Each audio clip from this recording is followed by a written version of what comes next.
Hello students.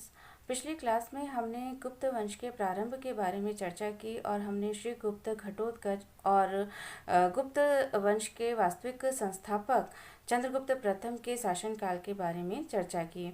आज की class में हम समुद्रगुप्त के शासनकाल के बारे में बात करेंगे और समुद्रगुप्त जो था वो गुप्त वंश का एक महान शासक माना जाता है, जिसने अपने दिग्विजय अभियान के माध्यम से गुप्त राज्य जो कि बहुत ही सीमित था उसे एक विशाल साम्राज्य के रूप में परिवर्तित कर दिया। चंद्रगुप्त प्रथम के पश्चात समुद्रगुप्त शासक बना और भारतीय इतिहास में समुद्रगुप्त एक महान विजेता और पराक्रमी शासक के रूप में विख्यात है।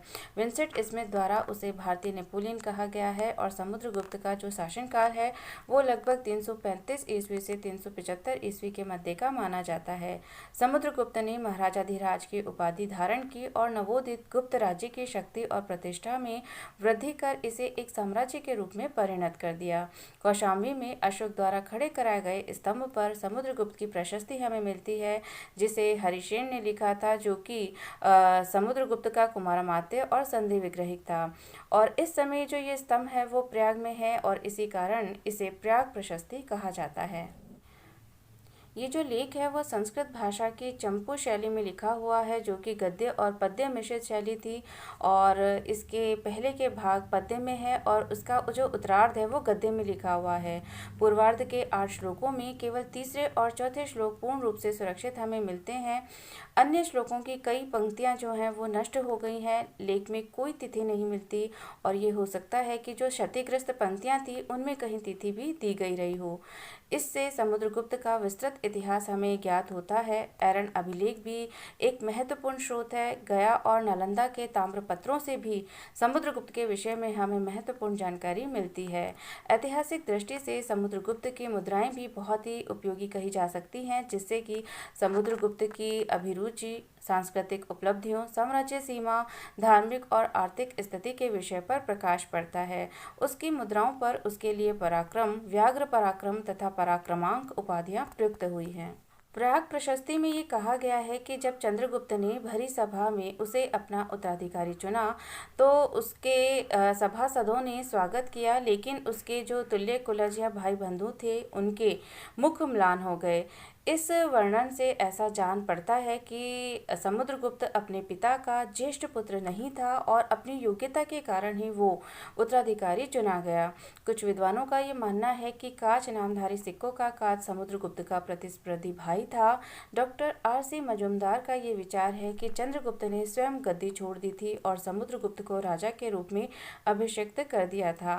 रेप्सन और हैरास का ये मानना है कि राज्याभिषेक के बाद समुद्रगुप्त को अपने भाइयों के साथ गृह युद्ध लड़ना पड़ा था, जिसमें अंततः समुद्रगुप्त को ही विजय हासिल हुई।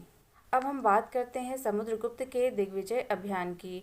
तो जब समुद्रगुप्त ने अपनी आंतरिक स्थिति सुदृढ़ कर ली तो उसने दिग्विजय अभियान आरंभ किया। हालांकि समुद्रगुप्त के राज्यारोहण तक गुप्त वंश का शासन स्थापित हो चुका था, लेकिन गुप्तों की सत्ता अत्यंत ही सीमित थी। चंद्रगुप्त प्रथम के राज्यकाल तक गुप्तों की सत्ता बिहार और पूर्वी उत्तर प्रदेश के छोटे से भाग तक ही सीमित थी और जो संपूर्ण देश था उसमें विभिन्न राजनीतिक इकाइयां विद्यमान थी। अतः जो समुद्रगुप्त जैसा महत्वाकांक्षी सम्राट था उसके लिए यह उचित ही था कि इन छोटे छोटे राज्यों को एक सूत्र में बांधा जाए और फिर से राजनीतिक एकता स्थापित करने का प्रयास किया जाए। समुद्रगुप्त ने इसी उद्देश्य से दिग्विजय की नीति को अपनाया और प्रयाग प्रशस्ति से इस पर बहुत ही महत्वपूर्ण प्रकाश पड़ता है और उसकी दिग्विजय का उद्देश्य प्रयाग प्रशस्ति के शब्दों में संपूर्ण पृथ्वी को जीतना या धरणी बंध था। एरन अभिलेख समुद्रगुप्त के मुद्राओं के साथ ही रघुवंश और आर्यमंजूश्री मूलकल्प जैसी साहित्यिक कृतियों से भी इस विषय पर कुछ प्रकाश पड़ता है। सबसे पहले हम बात करते हैं समुद्रगुप्त के आर्यावर्त की विजय की। समुद्रगुप्त ने अपना विजय अभियान आर्यावर्त या उत्तरी भारत से ही प्रारंभ किया और इस क्षेत्र के 9 प्रमुख और प्रभावशाली राजाओं को समुद्रगुप्त से परास्त होना पड़ा और जिन राजाओं को समुद्रगुप्त द्वारा पराजित किया गया उनके नामों का उल्लेख भी प्रयाग प्रशस्ति में मिलता है। समुद्रगुप्त के उत्तर भारतीय अभियान 2 चरण में हुए और पहले चरण में उसने अच्युत नागसेन, गणपति नाग और कोतकुल के एक राजा को परास्त किया। दूसरे अभियान में उसने पहले के 3 राजाओं अच्युत नागसेन और गणपति नाग के अतिरिक्त 6 दूसरे अन्य शासकों को हराया। तो इसका कारण यह था कि जिस समय समुद्रगुप्त दक्षिण अभियान में व्यस्त था, इन 9 राजाओं ने उत्तरी भारत में अपनी स्थिति सुदृढ़ कर ली थी, तो समुद्रगुप्त को इन्हें पराजित करना पड़ा। उत्तर भारत के पराजित 9 राजाओं के नाम थे रुद्रदेव, मतिल, नागदत्त, चंद्रवर्मन, गणपति नाग, नागसेन, अच्युत, नंदी और बलवर्मन। इनके अलावा भी उत्तरी भारत के कुछ राजाओं को समुद्रगुप्त ने पराजित किया, जिनके नामों का उल्लेख हमें नहीं मिलता। रुद्रदेव संभवतः वाकाटक नरेश प्रवर्षण प्रथम था और कुछ विद्वान उसे पश्चिमी क्षत्रप वंश का शासक भी मानते हैं। सुधाकर चट्टोपाध्याय उसकी पहचान उस रुद्रदेव से करते हैं जिसके सिक्के कौशम के निकट पाए गए हैं, और यह पहचान अधिक उचित हमें प्रतीत होती है। मतिल की अगर हम बात करें तो या तो वो बुलंदशहर के निकट का शासक था या फिर अंतर्वेदी का नागवंशी शासक। नागदत्त मथुरा के आसपास शासन करता था। चंद्रवर्मन मारवाड़ या पंजाब में राज्य करता था, और कुछ विद्वान उसकी पहचान बंगाल के चंद्रवर्मन से करते हैं, जो उचित नहीं कहा जा सकता। गणपति नाग विदिशा या मथुरा का राजा था। नागसेन का राज्य ग्वालियर के निकट चंपावती या पद्मावती में था। अच्युत को अहिछत्रा का शासक माना जाता है। नंदी का राज्य कहाँ तक था ये निश्चित रूप से हमें ज्ञात नहीं है, और ये राजा भी संभवतः नागवंशी शासक ही रहा होगा। बलवर्मा या बलवर्मन की पहचान भी निश्चित नहीं है, हालांकि कुछ विद्वान इसका संबंध आसाम से जोड़ते हैं। रेप्सन का ये मानना था कि प्रयाग प्रशस्ति के 9 राजा वस्तुतः विष्णु पुराण के नव नाग राजा थे, लेकिन रेप्सन महोदय के विचार को जो आधुनिक विद्वान हैं वो स्वीकार नहीं करते।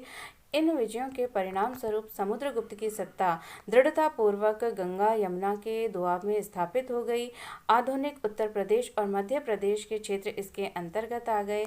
इन विजित राज्यों पर अपनी सत्ता स्थापित कर गुप्त सम्राटों ने उनके राज्यों को विषयों में विभक्त कर दिया। उत्तरी भारत या आर्यावर्त के राज्यों के प्रति उसने असुर विजय अथवा राज प्रसवोद्धारण की नीति अपनाई, अर्थात इन राज्यों को पराजित कर बलपूर्वक समुद्रगुप्त ने अपने राज्य में मिला लिया।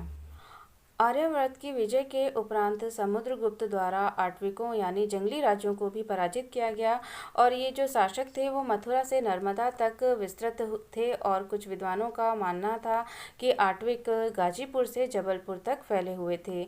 इनकी संख्या 18 थी, और ये जो क्षेत्र था वो महाकांतर के नाम से जाना जाता है। समुद्रगुप्त के लिए दक्षिण भारत की विजय के पूर्व मार्ग में पड़ने वाले इन राज्यों पर अधिकार करना आवश्यक था, इसलिए उसने इन्हें पराजित कर अपनी अधीनता स्वीकार करने को बाध्य किया। ऐसा करने से दक्षिण विजय का मार्ग सुगम हो गया, और इन राज्यों पर विजय के परिणाम स्वरूप नर्मदा नदी गुप्त साम्राज्य की दक्षिणी सीमा बन गई। आट्विक या वनवासी राज्यों के प्रति जो नीति अपनाई गई वो परिचारकीकृत नीति थी, और इस नीति के अनुसार उसने आट्विक राज्यों को परिचारक या अपना सेवक बना लिया। अब हम बात करते हैं दक्षिण की विजय की। तो समुद्रगुप्त ने दक्षिण में वो नीति नहीं अपनाई जो उसने आर्यावर्त की विजय के दौरान अपनाई थी। दक्षिण के राजाओं के साथ समुद्रगुप्त ने राजग्रहण मोक्षानुग्रहण की नीति अपनाई, जिसके अंतर्गत उसने दक्षिण के राज्यों को विजित कर अनुग्रह द्वारा पुनः शासन का अधिकार दे दिया। दक्षिण के 12 राजाओं के नामों का उल्लेख हरिशेन द्वारा किया गया है, लेकिन इसमें अनेक की पहचान निश्चित नहीं है। ये राजा थे दक्षिण कौशल का महेंद्र, महाकांतार का व्याघ्रराज, कुराल या कोराल का मंटराज, पृष्ठपुर का महेंद्रगिरी, कुट्टूर का स्वामीदत्त, और दमन जो कि एरंडपली, और विष्णुगोप जो कि कांची का राजा था। अवमुक्त पर नीलराज, वेंगी पर हस्तिवर्मन, पालक पर उग्रसेन, देवराष्ट्र पर कुबेर और धनंजय कौस्तलपुर पर राज्य करता था, और इन सभी राज्यों ने समुद्रगुप्त की सार्वभौमता स्वीकार कर ली थी, और इसीलिए वो अपने स्थान पर पूर्ववत शासन करते रहे। समुद्रगुप्त के विजयों का प्रभाव सीमावर्ती राज्यों और गणराज्यों पर भी पड़ा, और प्रयाग प्रशस्ति में 5 राज्यों और 9 गणतंत्रों का उल्लेख हमें मिलता है जिन्होंने समुद्रगुप्त की अधीनता स्वीकार कर ली। प्रयाग प्रशस्ति में इन राजाओं के नाम तो हमें नहीं मिलते, लेकिन उनके राज्यों का उल्लेख अवश्य मिलता है। उत्तरी और उत्तरी पूर्वी सीमा पर स्थित राज्यों में प्रमुख थे समतट, डवाक, कामरूप, कृतपुर और शायद नेपाल भी संभवतः समुद्रगुप्त के प्रभाव में आ गया था, क्योंकि इसी समय से वहाँ गुप्त संवत का चलन आरंभ हुआ। प्रत्यंत राज्यों की जो दूसरी कोटि थी उसके अंतर्गत 9 गणराज्य थे जो समुद्रगुप्त के साम्राज्य की पश्चिमी व उत्तरी पश्चिमी सीमा पर स्थित थे। और ये जो गणराज्य थे वो थे मालव, अर्जुनायन, योधे, मद्रक, आभीर, प्रार्जुन, सनकानिक, काक और खारपरिक। मालव अजमेर और टोंक का इलाका था। अर्जुनायन का राज्य अलवर भरतपुर क्षेत्र में विस्तृत था। योधे गणराज्य सतलज नदी के दोनों किनारों की भूमि, जिसे जोहियाबार कहा जाता है, में स्थित था। मद्रक लोग रावी और चिनाव नदियों के बीच की भूमि में शासन करते थे और उनकी जो राजधानी थी वो शाकल में थी। ब्रार्जुन गणराज्य संभवतः मध्य प्रदेश के नरसिंहपुर जिले में स्थित था। सनकानिक भिलसा के आसपास शासन करते थे और यहीं से 20 मील उत्तर में स्थित काकपुर नामक स्थान में काक गणराज्य था और खरपरिक लोग दमोह के शासक थे।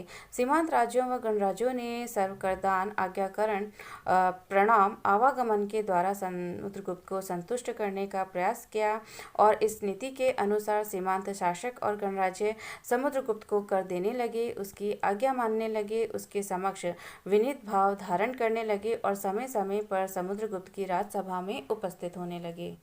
अब हम बात करते हैं समुद्रगुप्त के विदेशी राज्यों से संबंध की। तो समुद्रगुप्त के विजयों से भयभीत, आशंकित और प्रभावित होकर विदेशी शासकों द्वारा भी उससे मैत्री की याचना की गई। फलस्वरूप समुद्रगुप्त ने भी इन्हें अपना मित्र बना लिया और इन राजाओं ने आत्मनिवेदन अर्थात समुद्रगुप्त के समक्ष प्रकट होकर उसकी मैत्री की याचना की।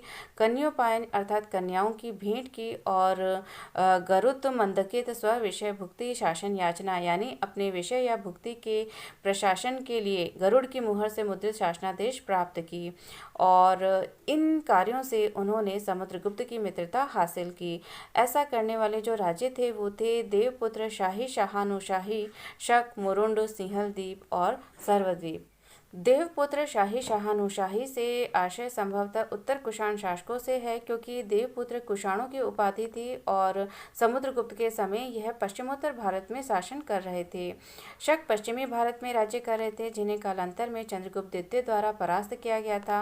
टॉलेमी का ये मानना है कि गुप्तों के अभ्युदय से पहले मुरुंड गंगा के ऊपरी घाटी में राज्य करते थे, जिन्हें चीनी स्रोतों में मेवलुन कहा गया है, जबकि हेमचंद्र के ग्रंथ अभिधान चिंतामणि के अनुसार मुरुंड लमगान में राज्य कर रहे थे। सर्वद्वीप से आशय दक्षिणी पूर्वी एशिया के हिंदू उपनिवेशों से है। सिंहल द्वीप से तात्पर्य लंका द्वीप से है। समुद्रगुप्त का जो समकालीन लंका नरेश था वो मेघवर्ण था। चीनी स्रोतों से ये पता चलता है कि उसने समुद्रगुप्त के पास उपहारों सहित एक दूत मंडल को भेजा था और गुप्त नरेश की आज्ञा से उसने बोधि वृक्ष के उत्तर में लंका के बौद्ध भिक्षुओं के लिए एक भव्य विहार बनवाया था। अपने विजय अभियान के माध्यम से समुद्रगुप्त ने गुप्त राज्य का अत्यंत विस्तार कर इसे एक विशाल साम्राज्य के रूप में बदल दिया और इसकी राजधानी पाटलिपुत्र थी। अपने विजय अभियान की समाप्ति पर समुद्रगुप्त ने अश्वमेध यज्ञ किया और अपने नाम के सिक्के ढलवाए। अश्वमेध यज्ञ कराने की पुष्टि उसके अश्वमेध प्रकार के सिक्कों से होती है। इनके एक और यूप या यज्ञ स्तंभ से बंधे अश्व को और दूसरी ओर समुद्रगुप्त की महारानी दत्त देवी को, जो कदम्ब कुल की राजकुमारी थी, को हाथ में चंवर लिए खड़ा दिखाया गया है। भीतरी स्तंभ लेख में उसे चिरकाल से परित्यक्त अश्वमेध यज्ञ का अनुष्ठान करने वाला बताया गया है। प्रभावती गुप्ता के पूना ताम्रपत्र में उसके द्वारा कई अश्वमेध यज्ञ करने का उल्लेख हमें मिलता है। समुद्रगुप्त के सिक्के विभिन्न प्रकार के हमें मिले हैं। इन सिक्कों पर विभिन्न चित्र और उपाधियां पाई गई हैं, जिनसे समुद्रगुप्त के पराक्रम और उसके व्यक्तिगत गुणों का परिचय हमें मिलता है। समुद्रगुप्त की कुल 6 प्रकार की स्वर्ण मुद्राएं हमें मिलती हैं और वो हैं गरुड़ प्रकार, धनुर्धारी प्रकार, परशु प्रकार, अश्वमेध प्रकार, व्याघ्र हनन प्रकार, वीणावादन प्रकार। वीणावादन प्रकार के सिक्कों के मुख्य भाग पर समुद्रगुप्त को वीणा बजाते हुए दिखाया गया है। इससे उसका संगीत प्रेम सूचित होता है। बात की जाए समुद्रगुप्त के मूल्यांकन की, तो समुद्रगुप्त को एक महान विजेता और साम्राज्य निर्माता कहा जा सकता था और उसने पुनः भारत को एक सुदृढ़ राजनीतिक सूत्र में बांधकर एक छत्र राज्य की स्थापना की थी। उसके सैनिक अभियानों से प्रभावित होकर ही इतिहासकार विंसेंट स्मिथ द्वारा उसे भारतीय नेपोलियन की उपाधि से विभूषित किया गया। उसने न सिर्फ भारतीय शासकों को अपनी अधीनता स्वीकार करने को बाध्य किया, बल्कि विदेशी शासकों ने भी भयभीत होकर उससे मैत्री की याचना की। समुद्रगुप्त ने साम्राज्य की स्थापना के अलावा प्रशासनिक व्यवस्था कायम कर पूरे साम्राज्य में सुख एवं शांति का राज्य स्थापित किया। हालांकि हरिसेन की प्रशस्ति से समुद्रगुप्त की प्रशासनिक व्यवस्था के संबंध में स्पष्ट जानकारी हमें नहीं मिलती, लेकिन हरिसेन ने अपने अभिलेख में कुछ पदाधिकारियों के नामों का उल्लेख अवश्य किया है जो समुद्रगुप्त के शासनकाल में विद्यमान थे। ऐसे अधिकारी थे कुमारामात्य, विषयपति, संधि विग्रहिक, महादंडनायक और खाद्य पाकिक। इनके अलावा भी अन्य अधिकारी अवश्य ही रहे होंगे जिनका उल्लेख बाद के गुप्त अभिलेखों में हुआ है। समुद्रगुप्त शस्त्र के अलावा शास्त्र का भी धनी कहा जा सकता था और उसके व्यक्तिगत गुणों की प्रशंसा हरिसेन द्वारा बहुत ही सुंदर शब्दों में की गई है। समुद्रगुप्त को कविराज, संगीत का प्रेमी, कुबेर, वरुण और इंद्र के समान बताया गया है और समुद्रगुप्त की उपाधियों से भी ये ज्ञात होता है कि वो रथ विद्या में अद्वितीय, साहस में अद्वितीय, मृत्यु का फरसा, समस्त राजाओं का उच्छेदक, शेर जैसा शक्तिशाली, अश्वमेध द्वारा अपनी शक्ति का प्रदर्शन करने वाला और शक्ति से भरा हुआ था। तो निसंदेह समुद्रगुप्त प्राचीन भारत का एक महान शासक था और उसके द्वारा भारतीय इतिहास में एक नए युग का सूत्रपात किया गया। वो एक धर्मनिष्ठ सम्राट था जिसने वैदिक धर्म के अनुसार शासन किया। उसके शासनकाल में ब्राह्मण धर्म का पुनरुत्थान हुआ।